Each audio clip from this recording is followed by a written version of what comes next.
You kids can't keep your heads to yourself. I'm gonna turn this car around, and there'll be no Cape Canaveral for anybody. That's it. Back to Winnipeg.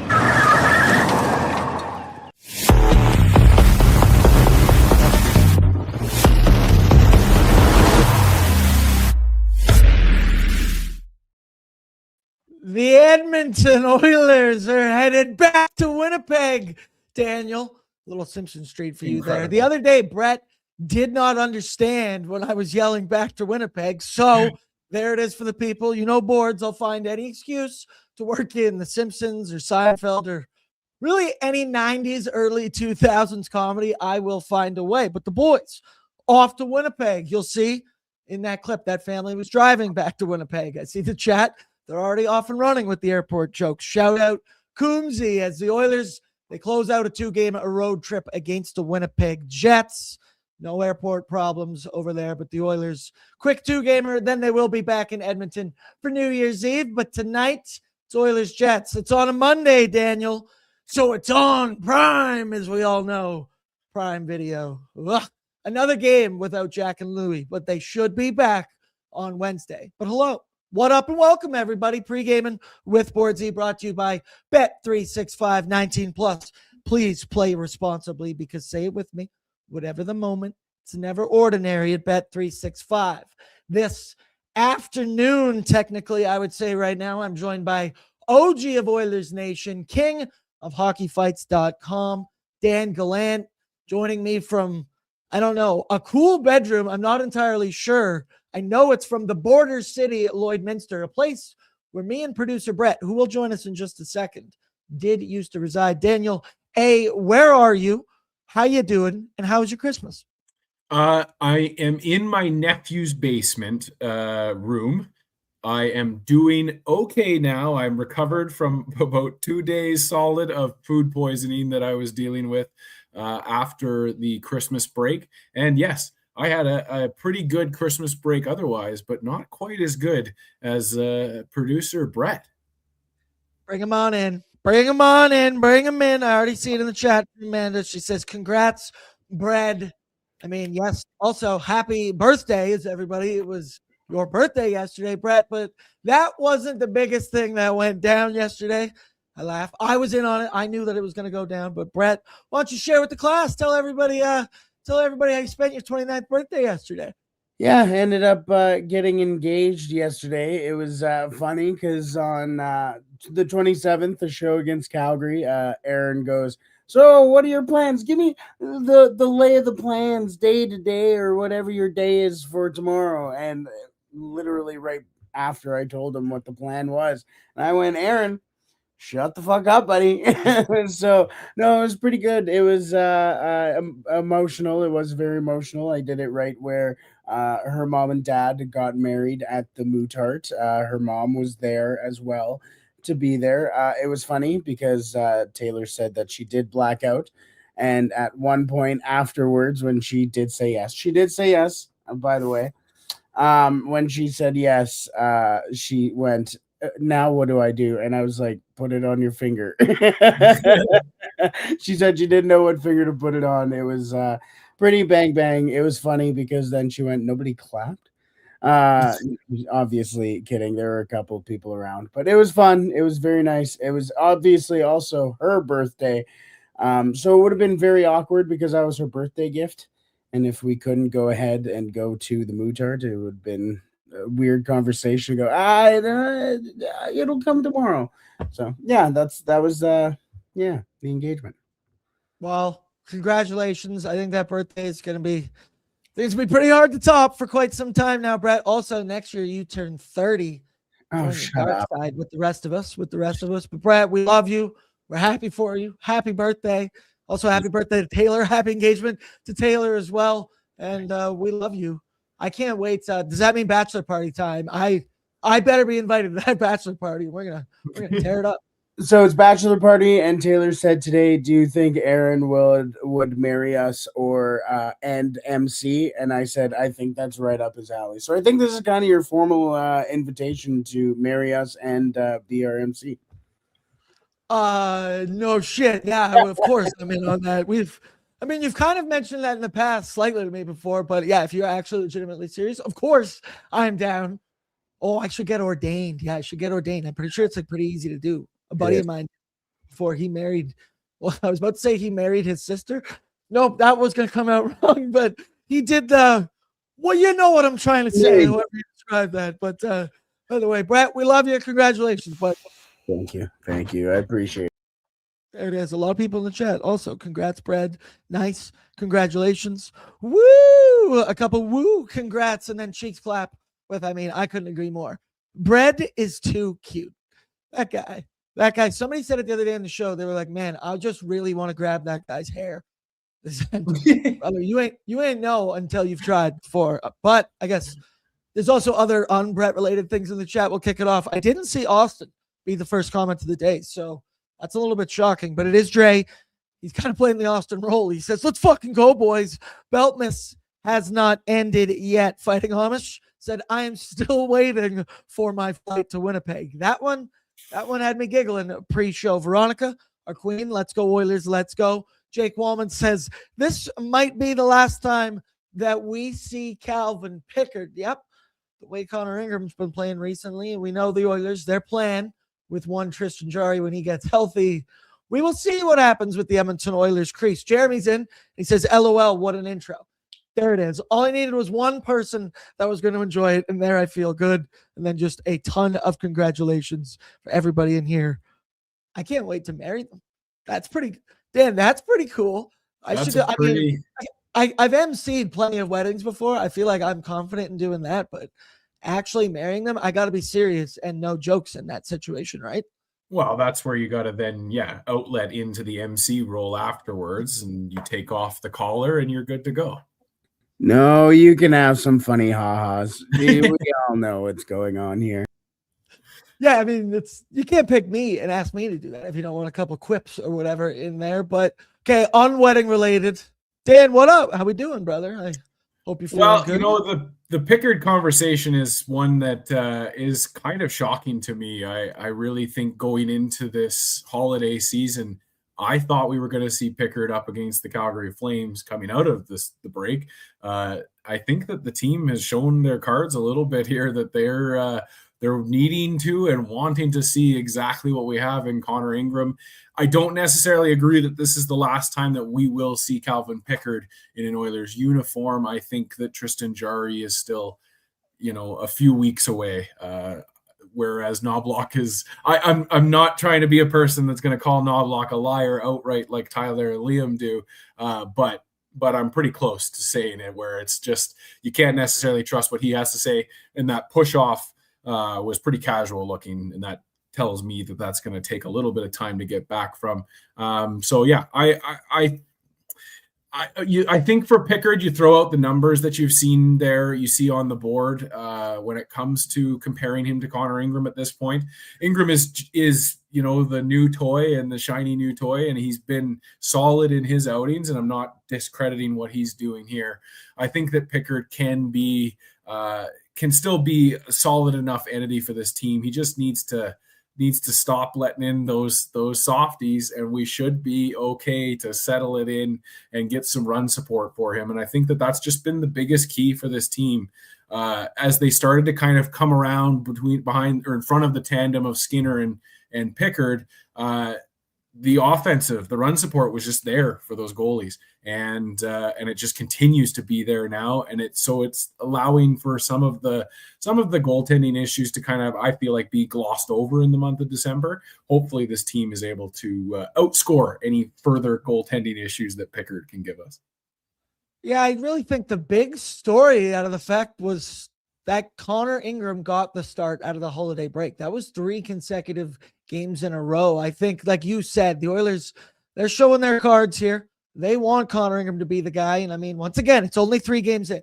We as Oilers fans love to overanalyze and fall in love early. It drifts into my personal life as well. What could you say about that? But Connor Ingram, he's been solid. I sound like a broken record in these last couple of days. He's just looks like an NHL veteran goaltender. He moves well. He tracks pucks. He plays big. So far, so good. But then in that hockey game against the Flames, the Edmonton Oilers did in fact lose. And it was a game coming off of an absolute shellacking. Give the Calgary Flames credit, right? Because they came out different. Adam Klapka, this is the last time I'm going to say or hear his name because he was arguably the best player on the ice for both teams. Ryan Lomberg scored a big goal. Calgary was the more dominant. They were aggressive, definitely from the get-go. They were not going to be pushed around. And then the Oilers on the other side, it felt like they were just falling back into old habits. The very perimeter style, good offensive possession, a lot of passing, not enough shooting, and they ended up only scoring 2 goals in the hockey game. Connor Ingram, I do think, was solid in there. He finished once again above a 900, stopping 29 of 32 shots against. But overall, Daniel, what'd you think about the Oilers? Like, there's just a classic argument you could make. Turkey legs. Well, I do think the Oilers did do good things in that hockey game. They were in a position to tie it up or be in that hockey game. It was a 1-goal game. Dan, what'd you think about the rematch on Saturday night after the Christmas break? Yeah, I think it was a really, really good game by a team that was outclassed in the previous game from the Calgary Flames. And I think you keyed in on it. That fourth line for Calgary did exactly what a fourth line needs to do against a talented team. And they went out and they punched the talented team in the mouth a bunch of times, especially our defense. Our defense doesn't like getting pushed around and doesn't like being the last man back one-on-one kind of feeling. And Adam Klapka, Ryan Lomberg, those guys are not talented names by any means, but they're energy guys, and they're the ones that stir the drink for the Calgary Flames. And you know, we've seen it here in this city, where in the 90s and into the 2000s, where when you're outclassed by another team, sometimes you can go and get them off of their game by getting under their skin and start pushing them around and getting them pissed off and annoyed and feeling like they should be better than you, but they just aren't on that night. And it went well. It was a frustrating game as an Oilers fan, because you know that team is more capable of like just offensive outburst than what they were able to show against the Flames in the second and the third period. But yeah, no excuses made there. I think that was an entirely winnable game for the Oilers, even after getting pushed around by the Klapkas and the Lombergs of the world. But they just did not have any sustained pressure into that third period. That sentence, getting pushed around by the Klapkas and Lombergs of the world, that one hurts the soul as an Edmonton Oilers fan. So the Oilers, they can't get the dub in that game. They still have yet to reach 3 consecutive wins on the season, but we're still sitting pretty in the Pacific Division. However, they lost, so now we're going to see a little change up in the lineup this evening. Brett, why don't you throw it up yesterday, what we saw at practice out there, courtesy of our friend from Tony Brar. So top line, Connor McDavid with the Nuge, and Zach Hyman stays the same. Then the changes start here. Vasily Podkolzin with Leon Draisaitl and Matt Savoy. On your third line, you'll see Trent Frederick on the wing with one Jack Roslovic playing the 3C role with either Janmark or Oil to the Max, Maximum Jones. The fourth line, there he is, Andrew Mangiapane, who was in the news today. A little bit on that later. Shout out Elliot Friedman's 32 thoughts. Rico, a fourth line at center, and Curtis Lazar on the wing. There's even a couple more changes on the D pairs. We still got Echo and Bush, but then it's going to be Darnell Nurse and Spencer Stastny with Riley Stillman and Ty Emerson. Alec Regula, he was dreadful, to put it nicely, in that second game against the Calgary Flames. He will be watching from the press box. But the one change I want to talk about to start. Thank you, Brett. Yeah, I think I speak for everybody in Oil Nation when Alec Regula needed to maybe set up in the press box. Just find a decrease in the minutes he's been playing, but a little bit more on that later on as well. But the change I want to talk about, Dan, is that you see it. Jack Roslovic playing 3C, meaning Matt Savoy goes back up to a spot, second line right wing, where he did find success when Jack Roslovic was out of the lineup and injured. I think this is a move that we saw coming because of the Oilers' inability to get any sustained offense coming from the bottom six. And we all know Matt Savoy is a good player, but he is, in my opinion, at this point in his career, a complimentary player. While on the other side, Jack Roslovic is a guy who can drive a line, make plays, be the puck carrier, and have other players feed off of him. The hope, the prayer that I have is that think Pods with Leon and then maybe Trent Frederick with one Jack Roslovic, that maybe, just maybe, we've been hoping all season, and I'll be continuing hoping for 7 more years at this rate. But, I understand why Jack Roslovic moves down to play this role. He caught up with the media earlier this morning and talked about the change in roles. Producer Brett, let's take a listen. Always something that I've, loved the challenge at, love, that it's an option, a viable option too. So something that I've always kind of strived to be. So hopefully, we can get some chemistry on a line and find a good, just another way to help the team. The one thing I always said about this team and joining this team was the opportunity, and to be able to, have some, scoring weight off you just with, other guys picking up slack. It's really just a chance to, help a good team, get a couple inches better. So that's what I'm trying to do, and just trying to be a good complement as I've always have, and help push a great group. I like all of those answers in there. I like that he knows that he's a complimentary piece to this team and he doesn't have to do all the heavy lifting. I like that he wants to be a viable option all over the lineup. When you think the Oilers, they got guys like Nuge, they got Rico, they got Roslovic that can swap from the wing to center. I also think it was just a long time coming, and we've been trying everything to light a spark in that bottom six. And it had been discussed that you never want to lose your spot due to injury. And Jack Roslovic was tearing it up with Leon Draisaitl before he got injured. He gets banged up. Matt Savoy comes in, steps in admirably, I will say, in that role. And that second line has been able to survive. No shit, they have Leon Draisaitl. But this is an expendable move to at least try. I love the fact that we as Oilers fans read into these lineup combos, because who knows, 20 minutes in, they could be all jumbled up. But I do see the logic behind what Chris Knobloch is doing here. Daniel, I'm curious if you do as well. Yeah, for sure. I mean, for Roslovic coming to this team, he knew that he was going to be the utility knife that we needed from him, and to be able to keep his role on the team was going to need to have some versatility to his game. I think that you can appreciate there, like when you hear him talking about the positivity behind the opportunity to make a move, is the fact that these guys have been clamoring for the chance to be able to collaborate with their line mates, be able to work together and talk and just spend some time together as a group to get to know each other and to get to connect with each other. And I think that Roslovic shifting into a position that he hasn't been with this team, having a guy like Frederick needing a spark, it's just an opportunity for a guy that, you connect that positive energy into something where a guy in Frederick has been a bit of an anchor for this team. And it's something that this team is lacking, that chemistry down on that bottom six. And, we're talking about guys like Andrew Mangiapane and Trent Frederick not being able to succeed at the minutes that they're being given, with the top line guys eating normal, McDavid and Draisaitl style minutes. You need to have efficacy in less than 10 minutes of game time. And hopefully Roslovic will be able to ignite some of that down from the third line and the fourth line. Here's to hoping, Dan. We'll always have hope. Hope will never die. Also, shout out that dog in the background. Jeremy's in. He said, hope his attitude rubs off on Freddie. Yeah, man, you can say that again. John Gillis said, is Jack Roslovic AI?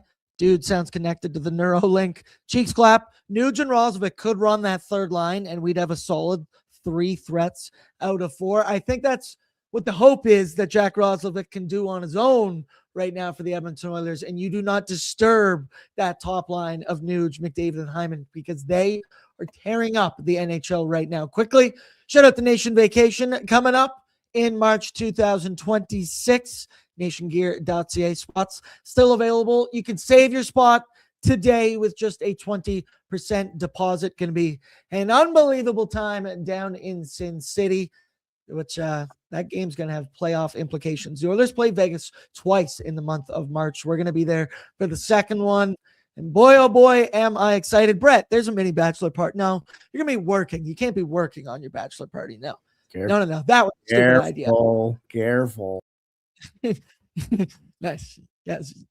We'll discuss later. My brain, now that you mentioned this and all these things, it's been running into other areas. The Nation Vacation, though, going to be an unreal time going down in March. think a couple of my buddies are coming, Daniel. Both of my brothers, I believe they're coming as well. It's going to be a good time, my friend. Bordato bash of sorts. No. But as for back to the Edmonton Oilers, tonight they're taking on the Winnipeg Jets, who, I mean, it's crazy to say it, dude, but they are having a horrible season thus far. Winnipeg owns the third best odds to get the number one draft pick at tankathon.com. Shout out. I check it all the time. I was just telling Daniel pre-show. But the Jets have 34 points in 36 games. For reference, last year, they had 51 points at this point in the season. So I don't think the President's Trophy is going to be coming their way this year. And then furthermore than that, dude, the NHL playoffs might not be coming their way.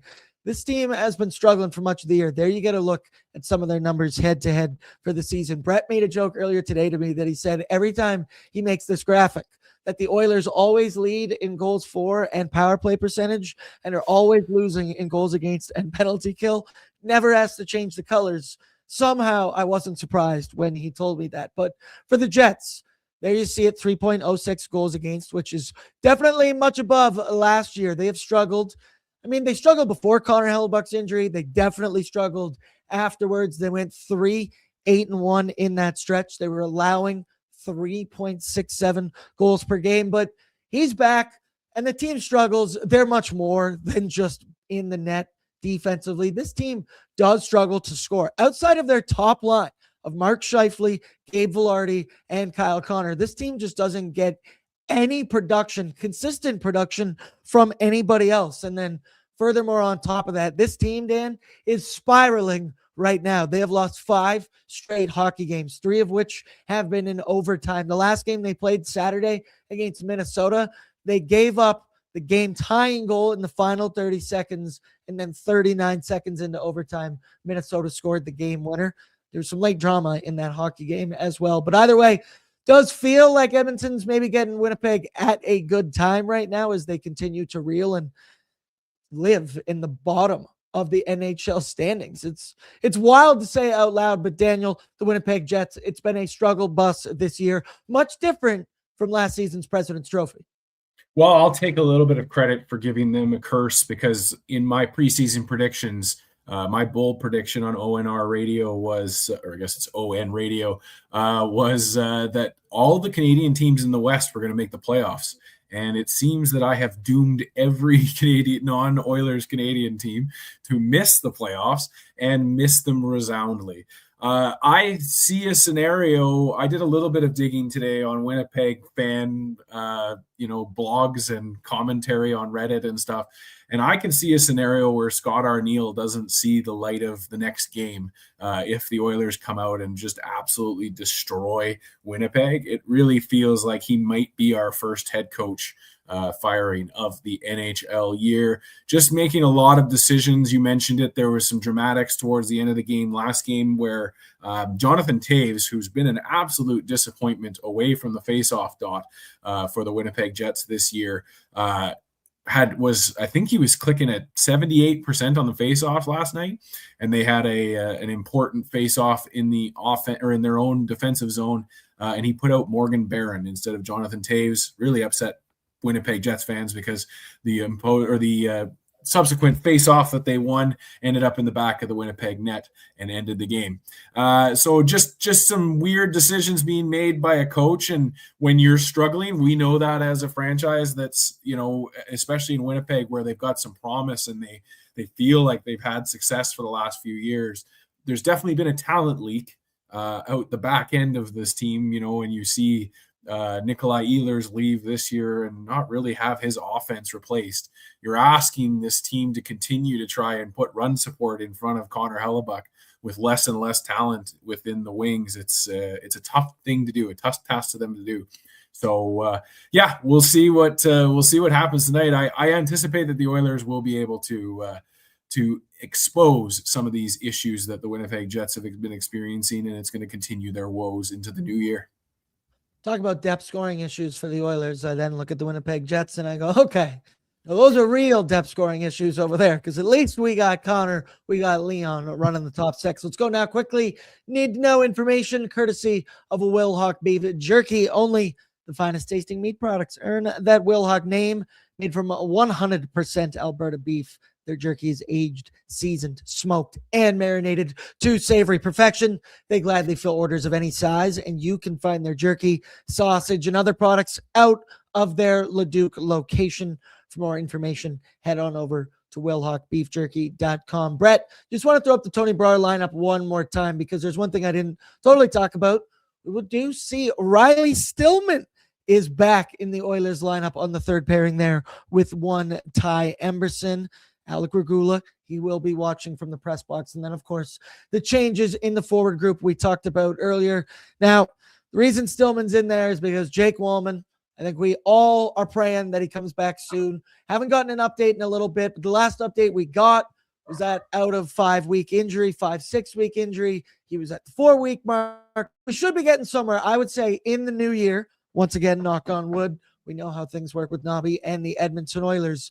And then we did get some other injury good news. Connor Clattenburg was activated from LTIR, and then he was subsequently loaned down to Bakersfield. So we all remember he got injured. Also, I think Tyler talked about it today. He calculated, because he got injured up in the NHL. So he was still making NHL money, and that in over a month, I think he made $170,000. Good for him, buddy.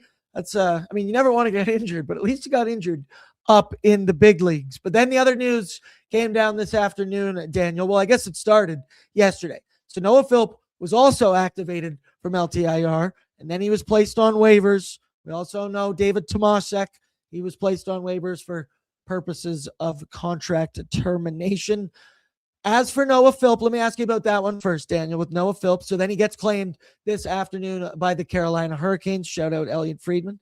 He's been on it. He's been stirring the pot this day, this lovely Monday.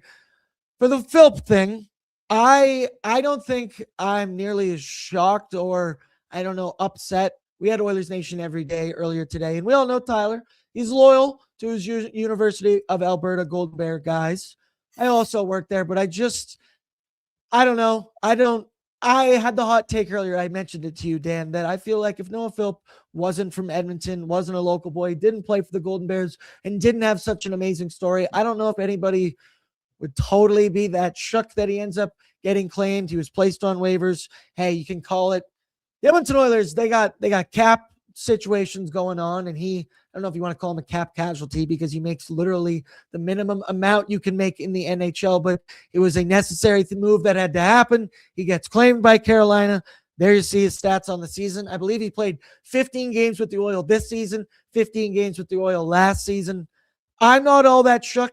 We did talk about, Dan, that now the local boy contingency for the Edmonton Oilers is really decreasing. There's no more Stuart Skinner. There's no more Brett Kulak. There's no more Noah Philp. We do still have Matt Savoy, however, and I think he's the only one left. But Daniel, Noah Philp, his time with the Edmonton Oilers, it is over for now.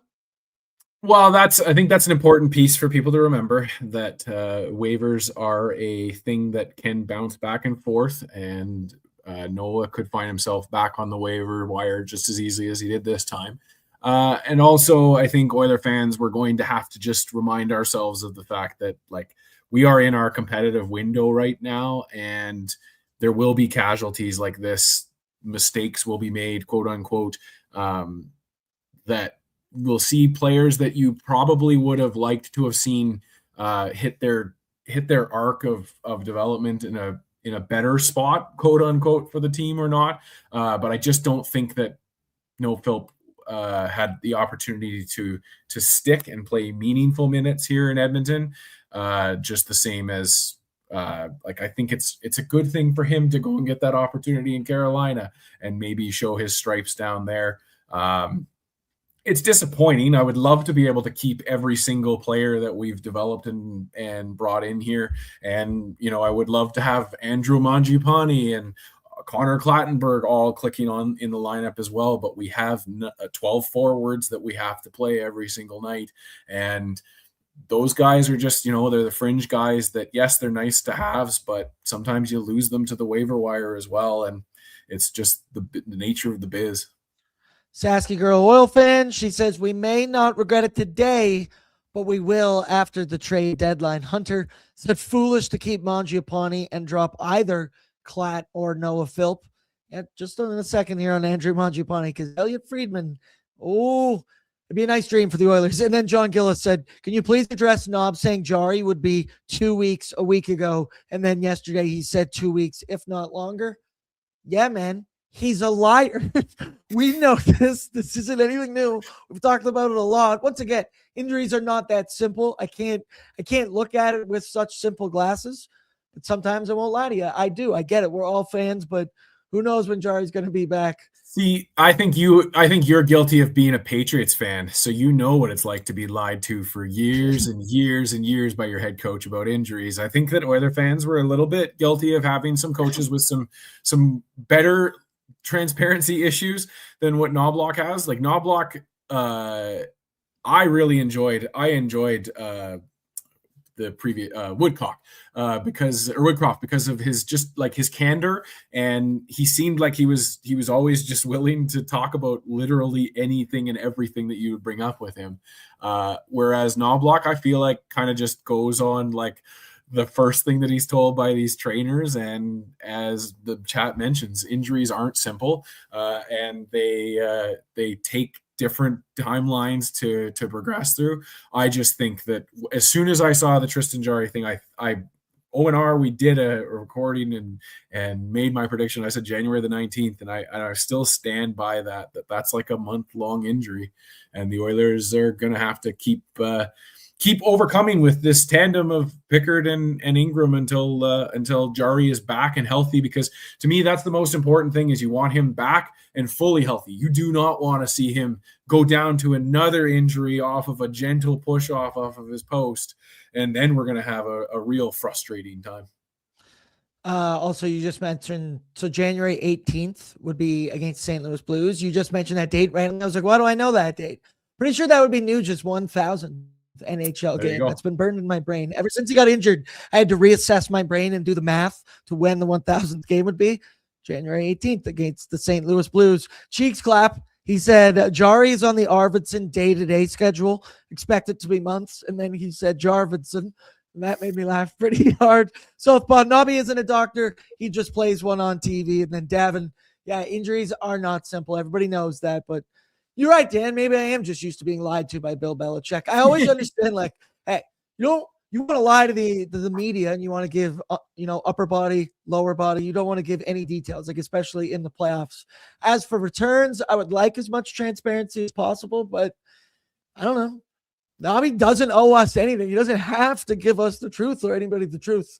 You're right. You actually just kind of gave me a little bit of therapy there. That might all stem from one Bill Belichick, that I'm just okay with being lied to all the time. Continuing need to know, the Oilers have earned a point in 6 of their last 7 games against the Winnipeg Jets, going 4-1-2 in that span. They played them earlier this month, and the Oilers, I was belt to ass, 6-2 at Rogers Place. And then, as we know, Calvin Pickard need to know he gonna be in the net this evening. Don't need to get into his numbers. We all know what they are. For the Winnipeg Jets, Josh Morrissey is listed as day-to-day after taking a very questionable cross-check from Joel Eriksson-Ek in the back, right by the boards. It was a dangerous play. He was banged up. He didn't participate in yesterday's practice. However, he was on the ice earlier today at morning skate. Shout out to Connor Harapchuk. He made an appearance on Oilers Nation every day back in early December. Shout out him, doing some excellent reporting there. So his availability tonight, good sign. Still going to be, I believe, technically a game time decision. We know it. The Jets, not great. 15-17-4 record, 7th in the Central. However, they are above 500 on home ice. And then once again, they have lost 5 straight hockey games, 3 of which have gone to overtime. Kyle Connor, Mark Scheifele, they lead the Jets in points with exact same twin stat lines. They have 18 goals, 27 points or 27 assists for 45 points in 36 games. Gabe Vilardi, he has 33 in 36. Josh Morrissey, 30 in 36. And then after that, it completely falls off a cliff for this team. The next highest point getter is Nino Niederreiter with 15 points and 6 goals. I mean, never want to speak in like such absolutes, but it pretty much just comes from their top line and their top power play. And then in the crease, it's going to be one Connor Hellebuck, 9-8-3 record, 2.55 goals against, 908 save percentage. And tonight will be his 7th straight start since he returned from injury. Daniel, curious, I guess I could ask you broadly, but is there anything specific that you're looking for in this hockey game? Second game of a roadie. They're obviously taking the bus into Winnipeg. For me, the only, and like I kind of mentioned it earlier, I think it's so funny that we as Oilers fans get so jacked up about new lineup combinations. I joke to you, I sit here like Mr. Burns and I get, what could happen? Excellent. But I'm excited to see the D pairings in one specific Spencer Stastny in his top 4 role with one Darnell Nurse, because he has impressed considerably since joining the Oilers. We fall in love very easily and very fast, very hard.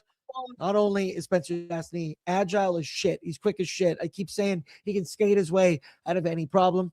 He's also got that comic book looking jaw. He's got that superhero jawline going on. But Daniel, that's what I'm looking at. And then obviously Jack Roslovic. Let's just say new roles for new guys in different spots in this hockey game. Is there anything you're looking at specifically this evening? It starts at 5:30.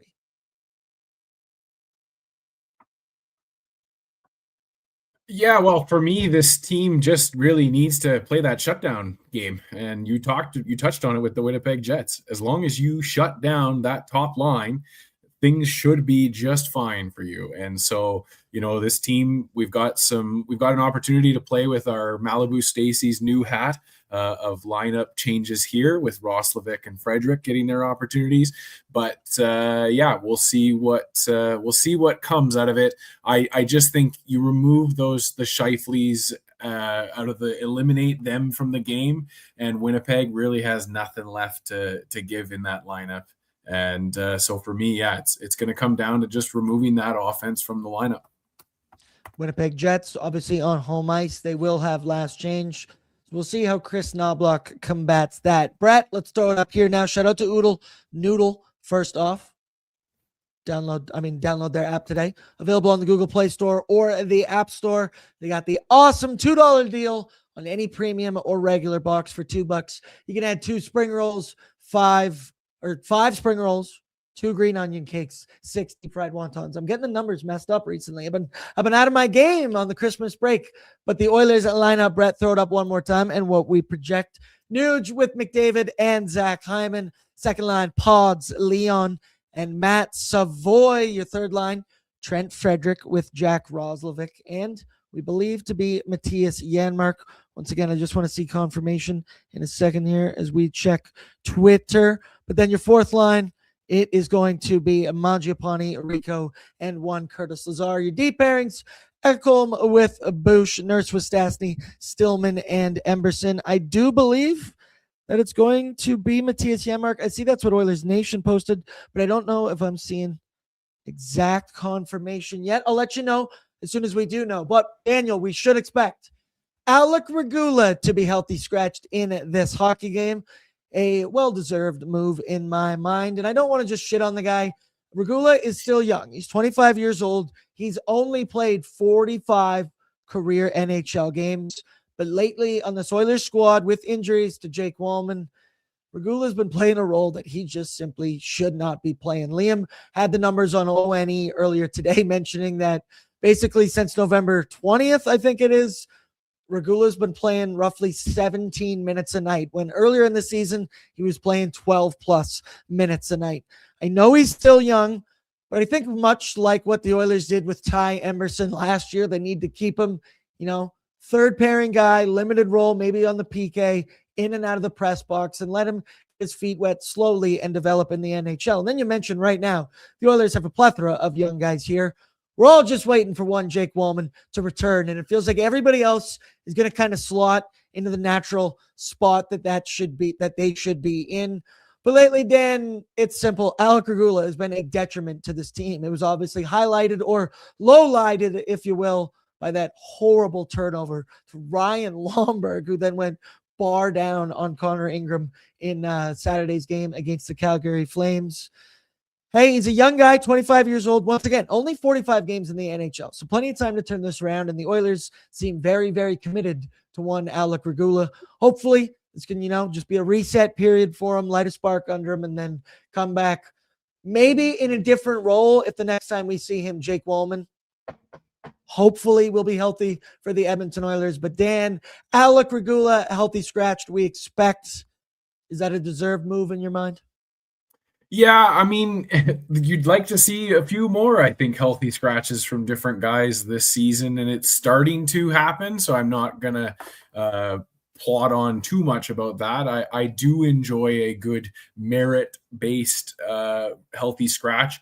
I also think that Regula and any player on that defensive core right now has to take a little bit of solace in the fact that they are playing a role that they maybe shouldn't be. But you also don't know if you have that skill in you unless you try to get out there and do it against the Calgary Flames team, and it just wasn't there for him. But it's frustrating for me as a fan, I think, to be too hard on a guy like Regula when the rest of that decor also needs to pull up their bootstraps and keep playing better too. I'm not a guy that likes to focus in too much on one guy. I think, if anything, I think Matthias Ekholm has been struggling again in more recent times for me, just not necessarily the stabilizing factor that he once was with that pairing of him and Bouchard. But yeah, the sitting of Regula is a good message, hopefully for the whole team, that you have a bad night, you can take a night off, get your reset done, and come back and clip on all cylinders. But yeah, I mean, we're asking a lot of a guy in Alec Regula to come in and play top 4 minutes for us. It's just a role he simply shouldn't be in. And then it's funny because, it's pregame and it's all about optimism, because then we have another young guy who's also 25 years old in Spencer Stastny, who will go play in that role this evening. He's only played 89 career games in the NHL. But once again, new shiny toy, Malibu Stacy, Dan. I like the way Simpsons referenced that in. I appreciate that. It's, hey, let's see what we've got in him. You can make the argument right now with Oilers for the injuries. Like, injuries are always bad news bears, but it does present opportunities. We see it with Connor Ingram, Christian Jarry. We saw it for Matt Savoy when Jack Roslovic got injured. Who knows with Jake Wallman? Could one of these guys, maybe it's not going to be the top 4 role they play ideally when everyone's healthy, but it'd be good to know that they can play it in a pinch. We did lose our emergency blanket in one Brett Kulak. I miss you every day, brother. Also, somebody in the chat, shout out Surfnot, said, thanks for the nation for saying how it is. I am being educated by the best people in the business, UK's biggest fan. I don't know about, I guess you said best in the business, not smartest in the business. So I'll take that. I'll take that from you. And then, Dan, the other one that made some news earlier today. So Andrew Mangiapane finds himself on the 4th line tonight for the Edmonton Oilers, and he might be finding himself on the trade block very soon here. Elliot Friedman reported it, saying that Mangiapane might be willing to move his no movement clause. So I'll read the whole thing here. A lot of this is being led by, and in that situation, there's going to be guys who have to sit. There's going to be less time for other guys, and I think Mangiapane is one of those who could potentially be moved up to open up spots. We'll see how it plays out. All of a sudden, they're about to get healthy. And not only that, but people have been watching the American Hockey League say that Isaac Howard and Quinn Hudson have been extremely good down there. And while the Oilers have been like, hey, that's excellent, these guys have been getting experience and they're getting confidence, sooner or later, they're going to want to give one or both, probably both of them, another shot in the NHL. So we're in a situation where there's going to be some extra bodies. I think there is an understanding that that if the Oilers can find something for Mangiapane with another team where he might have a bigger role, he would be willing to waive in that situation. So we all know it. It's been well documented. Mangiapane free agency signing has not worked out yet. 2-year, $3.6 million. And I guess I get excited in the idea that if the Oilers just eliminated $1.2 million by terminating the contract of David Tomasek, if somebody wants to grab Andrew Mangiapane from the Edmonton Oilers and is willing to give him a bigger role, I think there's a win-win situation, and it is as black and white as they come. I even joked that I mean, you can give me a 4th, 5th, 6th round pick. You can even give me cash considerations. I think it would be nice to see some of these other guys that we just mentioned, Quinn Hudson, Ike Howard, who are tearing it up in the AHL, get a chance. The Oilers are lacking bottom 6 scoring. Let's give these guys who are scorers in the AHL an opportunity to do it here up in the big leagues. It just kind of feels like Mangiapane is in the way. And then you think $3.6 million this year and next. The Oilers already have cap space for this upcoming offseason. Could they play with even more? Daniel, I'm curious where you come out if the Mangiapane, I mean, he joins a long list here of July 1st free agents that the Oilers can't quite figure out. I do have my doubts that it's always the player's fault when it continues to happen so much with the Edmonton Oilers. But Daniel, what'd you think about the possibility of Mangiapane waiving his no movement clause? Well, first of all, I have questions about what a no movement clause or no trade clause even means if people are just willing to sign them, which on the one hand, they're a positive thing because the person wants to be in Edmonton in theory. On the other hand, it's a negative thing because we hand them out like it's going out of style every summer. So I guess Andrew Mangiapane is just the latest example to me of this Oilers team going big game hunting and finding a big game, but not necessarily finding a player that, sorry, go ahead. Andrew Mangiapane scratched this evening for the Edmonton Oilers, Daniel. 1 minute ago, seeing it here. Oh, boy. So there you see it, updated. Maximum Jones getting the spot on the 4th line. Oil to the max. So right on cue, Daniel, as we just talked about the possibility of Andrew Mangiapane maybe wanting to find a different role in a different team. Well, he's going to be watching from the press box this evening. Hello, God above Brett Holden. Do you have something to mention? Does that mean they might have a trade in the works? I mean, yeah, all day he was supposed to be that 4th line guy. It sounds like, I mean, hell, I saw a couple people saying that it could be a couple of days before this is resolved. Maybe not necessarily something coming down right now, tonight, whatever, but maybe, hey, let's kind of finalize this, make sure he doesn't play tonight, and let's get this done type of thing. Keep him healthy, keep him fresh, keep him in a box. Don't let him wrap him in bubble wrap. If somebody wants to find Andrew Mangiapane a new home, I mean, once again, I still think there would be plenty of time. It's a 2-year deal for him to try and figure it out, but the way the Oilers have been rolling lately, and he has not been, I'll leave it at that. This is an interesting element here to tonight's lineup. But let's go now. Starting goaltender report brought to you by a Dog Patch. I haven't been there in over a week, Daniel. I haven't had a bomb burger in over a week. I'm getting in withdrawals right now. I want some of the fries from Dog Patch. It's absolutely amazing. I know my boy Brett went there yesterday for his birthday, a little birthday brunch down at Dog Patch. You couldn't do any better. We're going to be back there doing pre and post throughout January. Keep it locked on our socials, but we're not there. I mean, it's already crazy that Wednesday is December 31st, and it is January back on Thursday. Boy, oh boy, 2025 just flew by. Time flies when you're losing in the Stanley Cup final. But Bert, throw it up for me. The head-to-head between the two goaltenders. Whoo, boy. There's a discrepancy in some stats. Calvin Pickard going head-to-head with Connor Hellebuck. Picks 3-5-2 with a 3.93 goals against and an 8.61. Connor Hellebuck 9-8-3 with a 2.55 and a 9.08. So Calvin Pickard hasn't started a hockey game since December 20th against the Minnesota Wild. In that one, he stopped 28 of 32, I believe it was, because we know Connor Ingram, he started each of the last 3 games, which I do think it's a significant message from one Chris Knobloch. They want Connor Ingram to steal this job. And from what we've seen thus far, he does feel like the better bet. And we all know it. We have to say it every time before you say anything negative about Calvin Pickard. You have to go, we love him and we appreciate what he did for the Edmonton Oilers. Kind of feels like he's playing for his life because who knows when Tristan Jarry will come back from injury, but it does feel like when he does, it could be a Connor Ingram and Tristan Jarry duo. And then on the other side, Connor Hellebuck, he was injured earlier this season. He underwent minor arthroscopic knee surgery in November, but he's been back for 6 straight games. This will be his 7th consecutive start in a row. And then you look at those numbers. They're obviously down from last season when he won, I believe, 47 games and a 925 save percentage. Those are video game numbers. No shit. He did end up winning the MVP.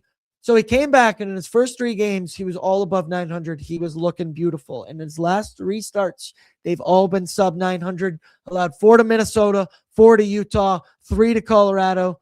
But then, I mean, at the end of the day, Daniel, I really don't care what his stats say. I feel like Oilers fans and Oilers players know better than anyone. Connor Hellebuck is Connor Hellebuck. And at the end of the day, when it's Pickard versus Connor Hellebuck, I can safely say that we're not. I mean, we can win that goaltending matchup, but the odds are definitely against the Edmonton Oilers.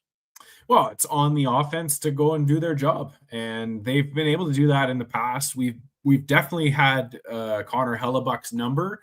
Connor Hellebuck has also had stretches of greatness against us as well. I think back to the bubble hockey tournament, which was a sham and shenanigans and all that good stuff. But I really do think that the offense just, I know you mentioned that we have to put out that disclaimer for Pickard. And I think that we as Oiler fans had to put that disclaimer out there because we believe that the players were really behind Pickard here. I think that I'm not saying that the players aren't behind Pickard, but I think that the fact that we've seen Ingram come in as fast as we have tells you that the locker room may have lost faith in both Skinner and Pickard pretty wholly and pretty heartily throughout the start of this season, and they're ready for a new start as well. But I just hope that the offense is able to overcome any Calvin Pickard deficiencies tonight, and we can outscore those mistakes. Hey, sometimes you got to outscore your problems, and the way the Edmonton Oilers offense has been rolling recently. Let's see. Well, no, sometimes teams, they struggle coming out of breaks, and I understand what it was just a 3-day break away from NHL hockey, but the Oilers tend to do that. I mentioned on the last pre-gaming, I don't have the numbers in front of me, but the Oilers, right from this point on, the last 3 seasons, this is where they put the pedal to the metal. This is where they start to make a run up the NHL standings in the Pacific Division. Once again, been a minute since the Oilers have won the Pacific Division. Hopefully it can happen this season. All right, let's go now to the away lineup, which is brought to you by the Jasper Pond Hockey Tournament. Coming up in January, going to be a lovely, lovely time out there. Beautiful Lake Mildred. Hopefully it's not too cold. Daniel, have you been outside today? I mean, you're always outside because you're always running around outside. I should say to the chat, you might recognize Dan from the South Side Santa that's been running around all throughout December. But Daniel, it's shocking how ridiculously cold it was over the last couple of days. I mean, I'll be real with you. I have barely stepped outside over the last couple of days, and pretty sure I don't have to go into the office until Friday. Granted, I'll still be working for pretty much that entire time, but there's no reason to go outside. I went outside slightly today. Oh my Lord, it's beautiful outside. This makes no sense. Well, as a mildly bipolar person myself, this weather is straight up bipolar, and it is wild to see. I can't remember a time where I've seen as much snow in Edmonton as we have. We got outside of the city limits and was shocked at how little snow there was elsewhere. But yeah, man, it was cold the last few days. It's not a joke at all. I actually am. Yeah, no, it's just been crazy weather in Alberta for sure. What's it like on the Saskatchewan side of Lloydminster though? Well, as soon as you hit the border, there's a 10% degree tariff, and so yeah, no, it is. No, it's been balmy here. It was +3. Oh baby, Border City! Shout out the Bobcats. Oilers Nation Pregaming and After Dark. We love the town of Lloydminster. As me and Brett both spent our time down there. That's where we learn. That's why we learn our media, these big media brains that we've got, Daniel. But Bert, throw it up for me. The expected lineup here for the Winnipeg Jets. I believe they had some late confirmations. The top line of 1, Kyle Connor, Mark Scheifele, Gabe Vilardi. Secret, stop those 3. And the Winnipeg Jets are going to struggle to score goals. The second line, Cole Perfetti with Vlad Nemesnikov and Alex Iafallo. Then it's Morgan Barron with Adam Lowry and Tanner Pearson. Nino Niederreiter with Jonathan Taves and Gustav Nyquist. Deep pairings, Josh Morrissey with Dylan DeMello. Dylan Sandberg with Neil Pionk.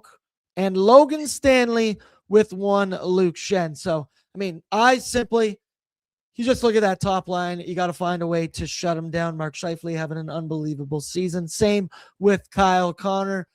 Dan, if you had to give me a player to watch from anybody else, who would it be? Jonathan Taves on the faceoffs?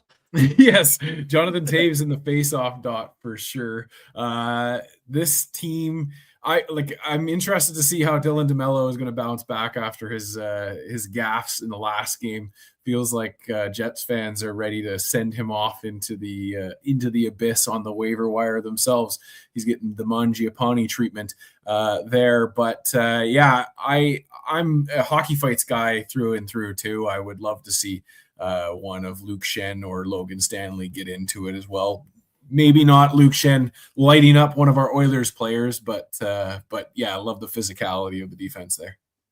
Yeah, for me, I mean, I believe it's just got to be Josh Morrissey. The man plays a lot. He does a lot. He's a lock for Team Canada, and these lineups are confirmed from the Winnipeg Jets PR. Let's quickly go now. Bordzy's Bankroll brought to you by Bet365, 19 plus. Please play responsibly.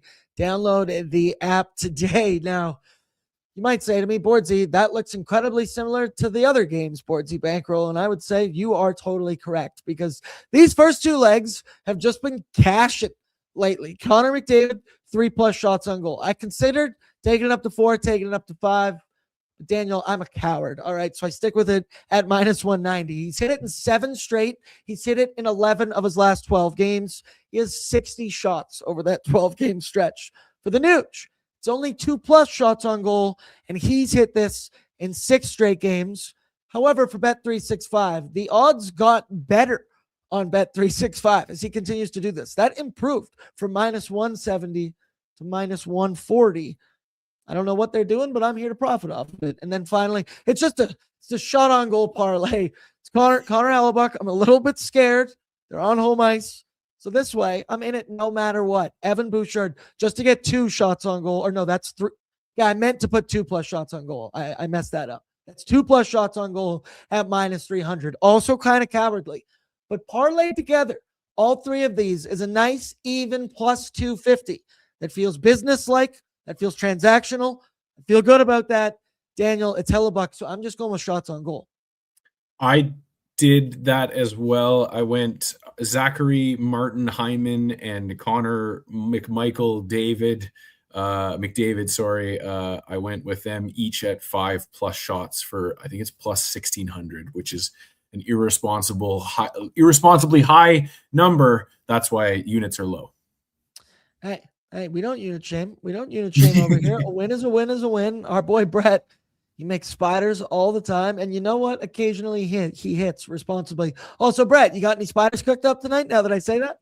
I got a little beetle, a little 6-legger today. Connor, 3+ shots. Leon, 2+ shots. Also have Ev on 2+ shots.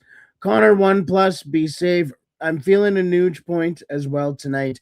And Darnell Nurse with a block shot. That seems to be kind of the anchor that's been going on in that parlay lately. And I also separately have Leon Draisaitl first goal scorer, just to be a little selfish.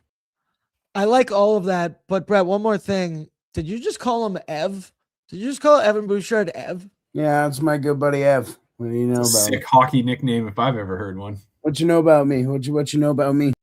I like the way you just casually slipped that in. I gotta say, game respects game. I was like, wait, who's he?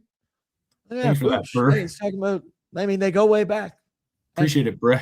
I met Boosh at Kelly's Pub a couple weeks ago, and he was a normal, pleasant, conversational, great human being. It was lovely. Yeah, was but you didn't call him Ev. No, I didn't. I'm not there.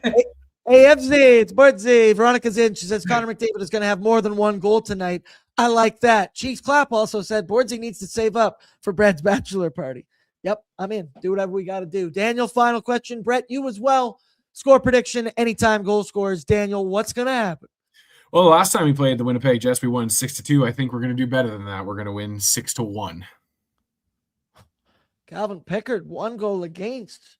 Goalie controversy afterwards? Who knows? Who knows? Brett, what about you? What are you thinking? 5-3 Oil, Matt Savoy goal. And Leon Draisaitl first goal scorer for the love of the game. Nice. I like that. For me, I'm going to go 4-3 for the Edmonton Oilers in overtime. I think this one's going to go a little bit longer. And then also a programming note. I saw some people mentioning it in the chat. Oh, yeah. This game's on Amazon Prime Video. So you're going to have to get it on the app. If you're, Tyler always makes a joke. If your grandfather, if your dad, your mother, whoever's going to call you and go, can't find the game. Yep. It's on Prime Video. Another game without Jack and Louie. Should be back on Wednesday, but hey, let's enjoy it. And then Daniel, you, me, and Bert will be live, Oilersnation After Dark, right at the conclusion of the hockey game. Hopefully breaking down a W. Big shout out to you two, you from the border city. Brett, now an engaged man. Ladies, he's off the market. He'll be batting him off for the stick. That means I no longer have a chance with Brett as well, now that I think about that. I like that. Love you all in the chat. Throw down your courtesy like on the way out. Make sure you are subscribed to the ON YouTube. Be a courtesy. Go subscribe to the sauce as well. We will talk in a bit. Good luck on the Bet365 Battlegrounds. And yeah, let's go Oilers. Let's go. Talk to you in a bit.